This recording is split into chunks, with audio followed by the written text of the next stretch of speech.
Welcome to Cloudy with a Chance of Trust, a podcast for digital transformation leaders where we discuss the latest cyber attack issues, enterprise security strategies, and current security events so that you can successfully accelerate network and security transformation.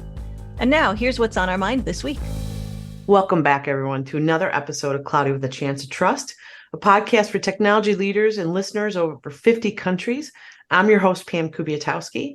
I'm so excited about our episode today. We have a very special guest, Zscaler's own CTO, Syam Nair, to discuss what are the visions, what are the future he sees for Zscaler, and all the opportunities for innovation and how actually AI will enable our future here at Zscaler. For those of you who may be unfamiliar with him, he's over 25 years in the technology industry. He has stints at Microsoft and Salesforce, among other tech companies, and holds multiple board seats and master degrees in both computer engineering and business. It's my great pleasure to welcome Syam Nair to the show. Thank you, and thanks for having me. It's a privilege just to be here and speak to you. Syam, now, for the listeners who may not know, how far are you into your journey? We know you started this past May in 2023, but how are you, how are you seeing your journey here at Zscaler and any key learnings so far? Yeah, so more often than not, when I'm new, I tend to talk about this in baby ages. So I'm about 100 days in, then it gets to months and then years. The key learnings for me is one, Zscaler as a company and the culture, which is, what I tell folks, drive, passion, and pride of ownership, pride of making customers successful, pride of the technology that has been built.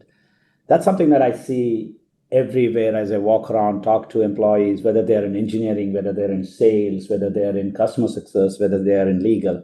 So that's a key learning for me in terms of the strength that we bring in from that aspect. I often believe drive, pride, and passion are not things that you can teach. They need to come from within. Having said that, it is the opportunity of Zscaler from where we are today to become one of the biggest and the largest enterprise software companies, enterprise cloud companies. That's exciting to me. And the reason for that is as cloud and infrastructure grows, as the use of artificial intelligence and ML-based models grow, every customer is looking at protecting their data, protecting their employees, protecting their environment. So cybersecurity becomes critical. And the data we have that we collect as part of metadata as well as data for our customers through the inline communications becomes a new value creation mechanism. So I'm super excited with where Zscaler is today, as well as the opportunity to serve our customers and make them successful in this new world of infrastructure, cloud, and AI, which will continue to grow. You've worked at some of the most recognizable tech companies in the industry. You've also been head of product for some of those companies as well. When you look at business productivity tools in use today, how does it feel to have played such a key role in developing how we do business today? I think one thing I would say is part of this is luck, and I don't want to give credit anywhere else. But part of that is also what I often talk about in my own career as planned happenstance. It's kind of an oxymoron to say that, but looking at the opportunities, both in terms of where the industry is heading, looking at where the technology is heading, working with a group of people who are passionate, that's what has actually helped me be ready to take on something bigger. And I just been lucky that I got a great opportunity at Microsoft as Microsoft went through the cloud transition from on-premise software for server, being able to work on stateful databases, NoSQL databases, and in the cloud. And then similarly work on productivity applications like Marketing Cloud, where marketers currently use about 20 to 30 different applications. And how do you actually automate their journey? All of that being done in one shot through enterprise software. So I would say it's been a great learning. It's been also part of the equation where I feel like I was lucky to be part of it. And I'm happy that I was able to contribute towards that. You actually touched on a couple times now culture and people. And it's so important, right? Because that's who makes us successful. And I've read somewhere that actually there have been times in your career you've been in charge of teams of up to 1,000 engineers. That blows my mind. How do you even how can you ensure your teams remain focused and head in the right direction with such a massive team under you? And this was multiple times. At the end of the day, it's all about problem solving, and you tend to solve problems with the people. So people, process, and technology. And I learned this early in my career as a leader. Simplify leadership role, and this came from one of my previous companies, where we would talk about what is the role of a leader. A role of a leader is to bring in clarity, synthesize all the complex informations out there, bring in clarity, create a vision. Then the next role of the leader is to create the right positive environment. Energy, whether it is positive or negative, is always contagious. And when you create an environment where there is clarity, there is passion, you get the best results. Leave your engineers, leave your employees to deliver the best results, which becomes your destination or even beyond your destination. So clarity, energy, results. That's the mantra I often use. To scale, one of the most important aspects of it is, I read a lot, and everywhere you read about it, you will hear that Dunbar's law, which says that no more than 150 people can be in your network. That's real. So even if you have 1,000, I've add up to like 3,500 engineers working for me in a team. There's not something that I will know about every 3,500 engineers. So what we really need to do is, oftentimes I jokingly coin the term SaaS in a different way, which is speed, agility, autonomy, and scale of decision making is super important. It's only about 20% of the decisions that need to be highly deliberated. Everybody from the bottom engineer who is working on it to the senior most leader need to be engaged in. 80% of the decisions need to be made at a lower level and empowering teams. So I've always focused on empowering teams at the same time holding teams accountable. That, I would say, is one of the ways that I've been able to scale and achieve. And at the end of the day, the more we simplify leadership, the more we feel like it's not about our ego, not about us feeling in control of it, not about us being right. It's about enabling others. It becomes much more easier to manage. That really is a unique view on it, Sham. I think too many leaders try to keep such control of the organizations and keeping them directed in where they want to be versus allowing that creativity, that uniqueness that each individual brings, right? To see where can something go. Sometimes I think, we hinder sometimes our employees when we lose sight of allowing them. And why did we bring them into an organization, right? And having the scale that you had, that's really an interesting take on this for me. So thank you. I used to tell some of my early managers that choices people make, a manager's job is really deciding and making a decision based on choices others have made, good and bad. And so, and where does a technology go to? So interesting. Since arriving here at Zscaler, you've actually discussed a lot about being a values-driven leader. And what do you consider your guiding principles, and how do you think they've contributed to your professional success? That's a very important question, and something that very near and dear to me, because at the end of the day, I believe your own personal values being aligned with the company's values and how you behave and how you act within those value system is super important. For me, there are three critical values. Anytime, values keep on evolving, but for me, the three critical values are purpose. Are we doing something? Is there a purpose? What is the purpose behind it? Can I align to the purpose? Second is belonging. Am I working with people, with others who have the same purpose? Is there a belonging in terms of how we are achieving? Is it for the common good? The third is integrity, which is in terms of what am I saying? Am I doing what I'm actually talking about? Do I have the best interest? So for me, purpose, belonging, and integrity is super important. And if you look at a company like Zscaler, where I'm super happy to be, the value of topic, which includes teamwork, collaboration, making sure that open communication, innovation, making sure customers are successful. So the five values very much align with the purpose that I would like to work on anything, whether it is professional or personal in my life. It also aligns with that belonging where I see people with pride and passion. And so that is something which is clearly defining for me. And the other aspect of the values is also, look, I every human being, every one of us is a package. Package means we also bring in our own packages. So sometimes it is about knowing what my trigger points are. I often do this almost every day. I go take a blank sheet of paper, I write on it how my day went. It's a reflection point. There are always a comeback with, okay, I could have done something differently here. Here was the situation. Here is how I behaved. Here is potentially some of the impact that it would have had on others. Here is how we could have done differently. So reflecting on it, knowing what my trigger points are, and when I know there is a trigger point, how should I actually behave? That's key to for me as a leader.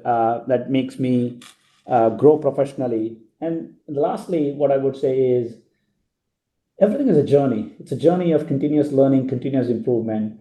I believe one of the outcome that I want to achieve as a leader, whether it's in technology, whether it is elsewhere, is to just become a better human being. So I think my value system and how I behave helps me get to the world where I want to get to as a person.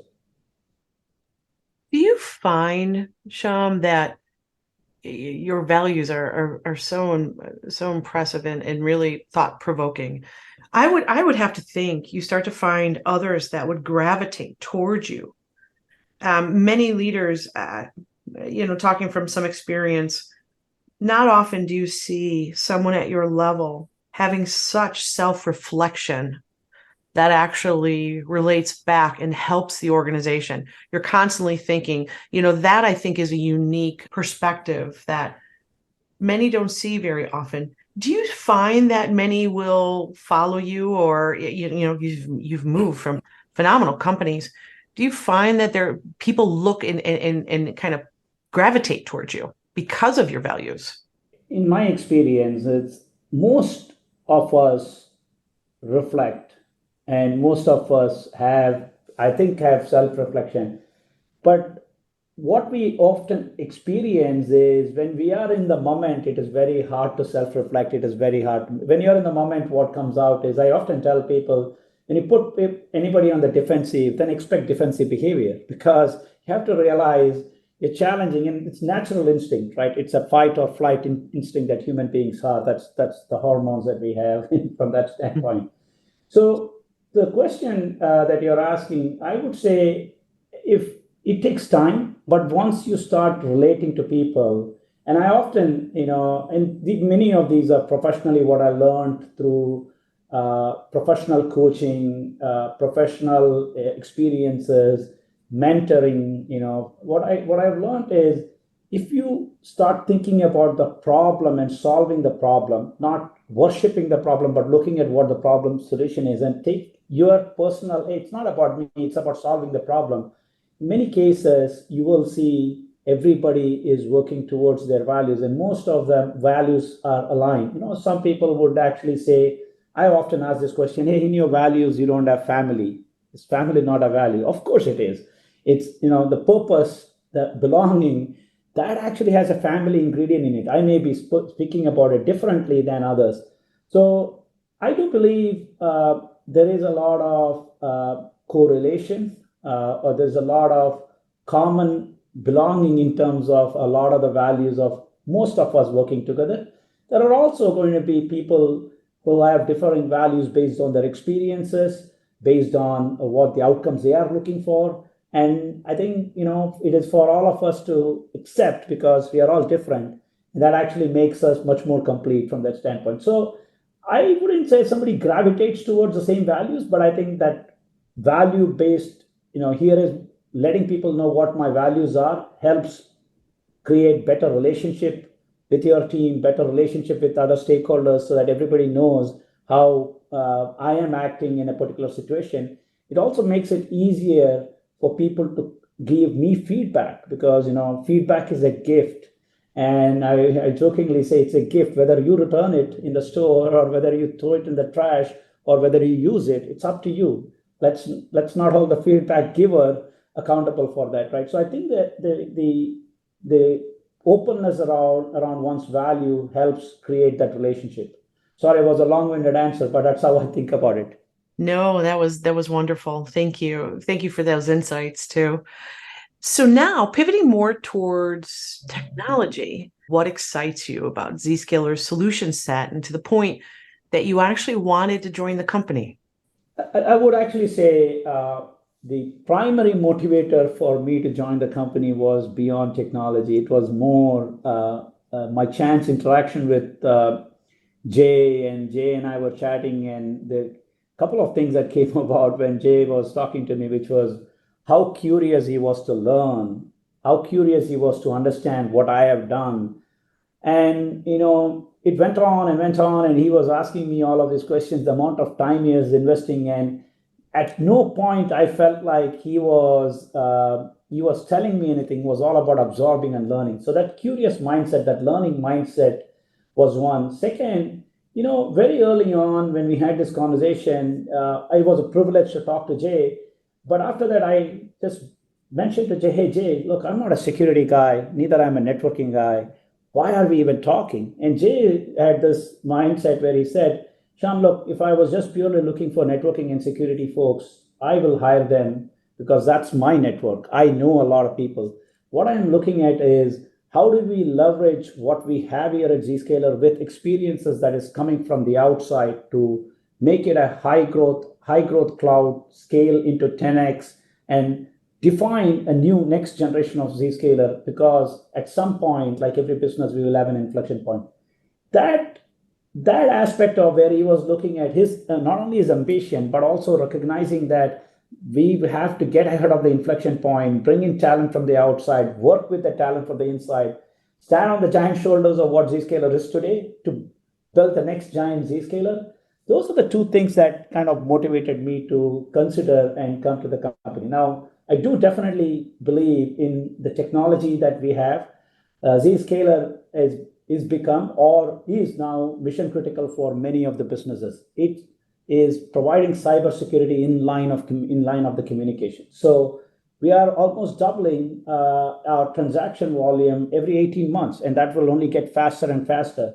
So the aspect of 10x scale across the board, scaling all of our subsystems, that's a huge opportunity for a company and for a leader like me to actually be part of it.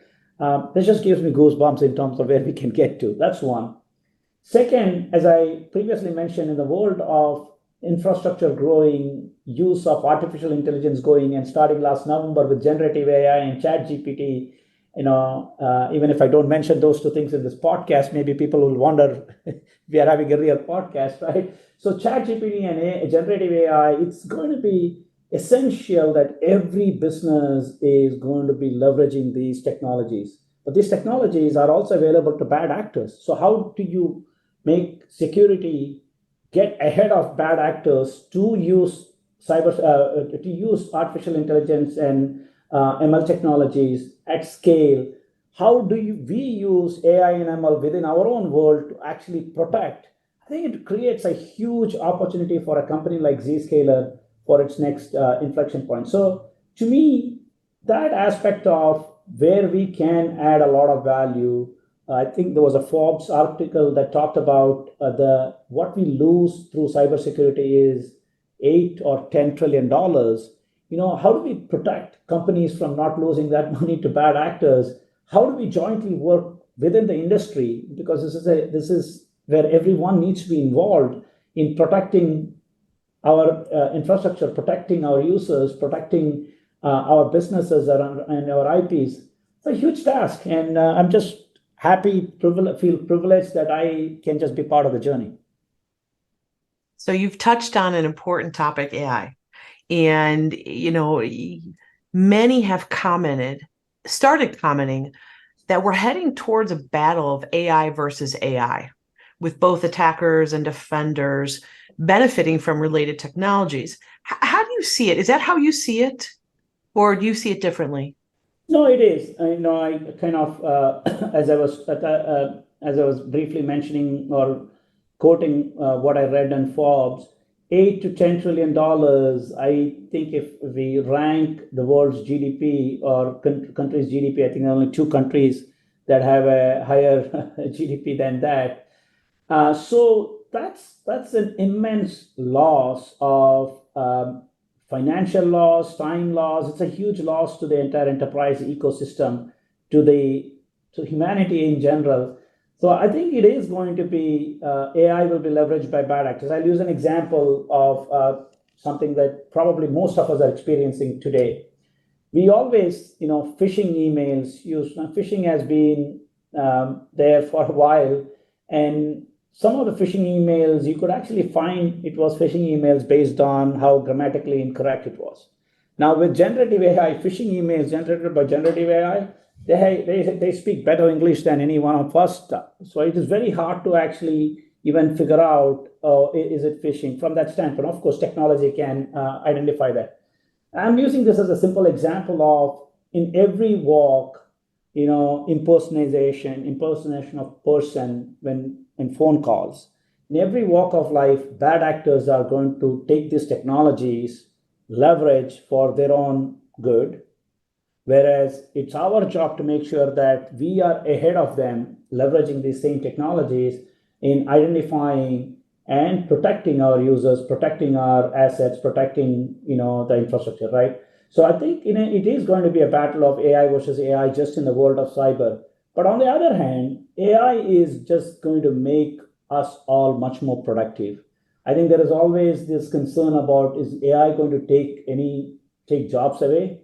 AI will, just like anything happened during the Industrial Revolution, it'll make it simple, which means the job that I'm doing today may not be the job I'm doing tomorrow, but it's going to make us productive, make us more, being able to accomplish the purpose that we are on. So I feel that this is really the best inflection point and probably the best in my career, where technology is showing a lot more promise towards how we can help humanity in general. So I'm a big believer in AI, and I think at Zscaler we have a great opportunity, and we're working on some very cool things which I cannot talk about today, but over the course of the next few months we will start to talk about, which will actually help us lead the way in AI. Okay, so you teased us a little there, Syam, because in your title, in addition to CTO here at Zscaler, you also have R&D in your title. And so is there anything that you can maybe touch on a little bit as to areas maybe you're looking forward to investing in here at Zscaler? Yeah, I can kind of give a very brief this without going into the specifics of it.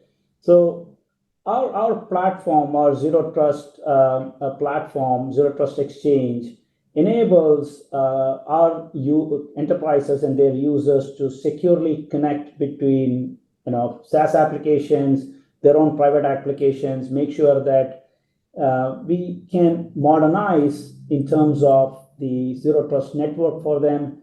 So as a lot of these transactions flow through our systems, we capture a lot of data and metadata in terms of what those transactions are, right? And to an extent, just to give you a number, we have about 500 trillion events that we actually capture. These events are all meaningful. The events in itself may not be as meaningful in silos, but when you correlate it and create insights out of it, they are extremely meaningful events. It can help us in doing many things. One of the key things that we talked about at Zenith Live last year is about breach prediction, which is ability to predict breaches, protect companies from breaches. If you've been watching this constant breach through social engineering or through other aspects that are happening where ransomware attacks have become much more common, how can we actually protect companies from it? So there are a lot of exciting capabilities that we can actually build on top of what I would call as our data fabric and our AI cloud. That's the that's where we are investing a lot of our time and effort. And, I'm looking to hire the best data engineers and AI ML engineers and scientists of the world, because this is going to be a remarkable capability that every company is looking at to protect their users and their intellectual property. So that's kind of at the highest level what I can talk about. Over the course of the next 3 to 6 months, we will have multiple products that come into the market in this particular space. Well, I know I, as well as many who are actually listening to this podcast, are looking forward to hearing more, seeing more. It's exciting times to be here in IT, in technology. And so I'm so grateful for you to have taken the time. I know you are a very busy person, to have taken the time to sit here, give us some of the insights into who you are, into what you see, and how we can help, how you'll be able to help Zscaler keep advancing. So Syam, with that, I wish you and your teams the best, because I'm sitting here watching, getting excited about what's coming. And so I want to thank you so much for joining me, and like to thank everyone for listening. Hope you found this is just as interesting as I did. So thank you. Oh, no, thank you. And it's been a pleasure. And, thanks for having me. It's been a privilege just to sit and talk about some of the things. And as you said, it gets me excited too, to just think about where we collectively can get and help our customers. So thank you. Thank you so much. And Syam, hopefully maybe we'll give you some time to get more into the role and advancements and so forth, but maybe we'll go ahead and look to maybe 6 months out. We'll have you back on and let's talk about where you got to. Would be happy to. Thank you. Awesome. Thank you. And everyone, thanks again for joining us for another episode of Cloudy with a Chance of Trust. Take care. Thanks for listening to Cloudy with a Chance of Trust. Check back with your podcast provider regularly for more episodes. You can find Lisa Lorenzen and Pam Kubiatowski on the CXO Revolutionaries website at revolutionaries.zscaler.com or on LinkedIn. Statements by Zscaler podcasters and guests are informational only and should never be construed as legal advice. You should consult with your legal advisor on matters related to you or your business. Zscaler makes no warranties, express, implied, or statutory as to the content of this podcast, and it is provided as is. Content on this podcast may contain forward-looking statements that are current as of the date of recording and subject to change. These statements are subject to the safe harbor provisions created by the Private Securities Litigation Reform Act of 1995. Full legal disclaimers are available at revolutionaries.zscaler.com. Copyright 2022.